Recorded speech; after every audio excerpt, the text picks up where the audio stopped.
শীতকাল পড়লেই আমার হেব্বি আনন্দ হয়, কারণ এই সময় অনেক নেমন্তন্ন থাকে। তো এরকম একটা নিমন্ত্রণ ছিল গত 15ই ডিসেম্বর। তাই আমি, মা, দিদি, ছোটো মা, বুনু সবাই মিলে তৈরি হয়ে টোটোয় চেপে চলে এসেছি নেমন্তন্নে।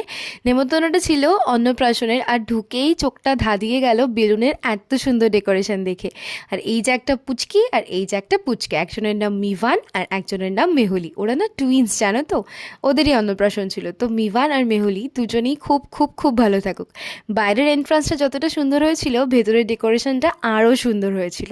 তো ঢুকে মা, ছোটো মা, বুনু ওরা একটু কফি আর ফুচকা খেয়ে নিল। আমি কোনোটাই খাইনি। আর তারপরে দেখা মিলে গেল এই মোটু আর পাতুর। এনাদের কত কষ্ট বলো তো, এরকম একটা বড় মাথা পরে ঘুরতে হচ্ছে। তারপর গুটি গুটি পায়ে চলে গেলাম খেতে, কারণ অনেকটাই রাত হয়ে গেছিলো। আর খাবার দাবারের একটা আলাদা ভিডিও আমি করেছি, ওটা আমি তোমাদের জন্য পোস্ট করে দেবো খুব তাড়াতাড়ি।